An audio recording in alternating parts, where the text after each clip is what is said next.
오늘 0시 기준 국내 코로나19 신규 확진자는 396명입니다. 어제 400명대였는데 백신 접종을 앞둔 상황에서 400명대가 유지되고 있는 모양새입니다. 수도권이 여전히 대부분이라고 하는데 재난방송센터 연결해서 자세히 알아봅니다. 이호준 기자, 신규 확진자 어제 발표보다는 조금 줄긴 했는데 오늘 나온 확진자 현황은 어떻습니까? 네, 오늘 0시 기준 코로나19 신규 확진자는 396명입니다. 어제보다 44명 줄었습니다. 국내 지역 발생은 369명이고요. 해외 유입은 27명으로 집계가 됐습니다. 위중증 환자는 4명이 늘었고 사망자는 하루 사이에 5명이 증가했습니다. 백신 접종을 앞두고 확진자 수는 큰 변동이 없는 상황입니다.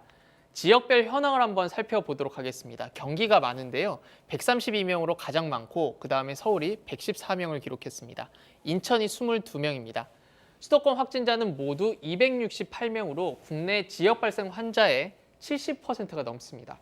수도권 집중세가 여전한 상황입니다. 주요 집단 감염 사례를 한번 살펴보도록 하겠습니다. 방역당국이 어제 오후에 발표한 자료를 기준으로 삼았는데요.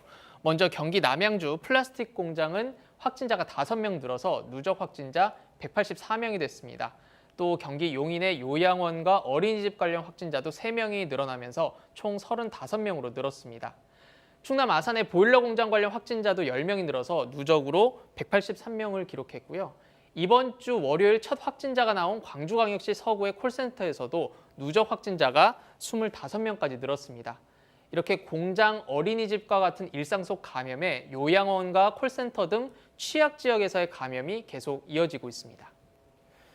자, 내일부터 백신 접종이 시작되는데 그 이상 반응에 대한 걱정도 좀 있고 백신 관련 정보 좀 더 자세히 전해 주실까요?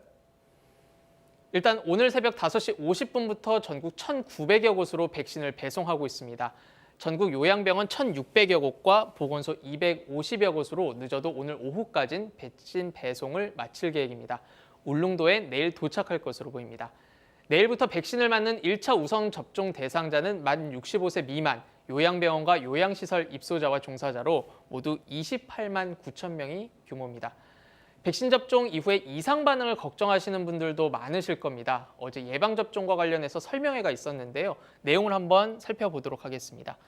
먼저 접종 부위의 통증과 붓기 등 국소 반응, 그리고 발열, 두통, 근육통, 피로감 등 전신 반응으로 나눌 수 있는데요. 이런 반응들은 대부분 사흘 안에 사라집니다. 하지만 두드러기나 발진, 알레르기 반응이 있거나 39도 이상의 고열 등 일상생활을 하기 힘들 정도의 이상 반응이 나오면 즉시 병원 진료를 받아야 합니다. 혹시 나에게 중증 이상 반응, 아나필락시스가 나타나지 않을까 걱정하실 수 있는데요. 미리 알 수는 없습니다. 하지만 대부분 30분 안에 나타나는데요. 때문에 접종 뒤엔 적어도 15분에서 30분간 접종 기간에 머물러야 합니다. 질병관리청은 백신 접종 이후 이상 반응이 나타나면 보건소에 보상 신청을 할 수 있고 보상 신청 접수 이후 120일 안에 보상 여부가 결정된다고 설명했습니다. KBS는 백신 접종에 맞춰서 뉴스 앱과 홈페이지에 별도의 백신 현황 홈페이지를 마련했습니다. 전체 백신 계약 물량과 도입 물량, 또 전 세계 백신 접종 현황 등을 한눈에 알 수 있는데요. 지금까지 재난방송센터에서 KBS 뉴스 이호준입니다.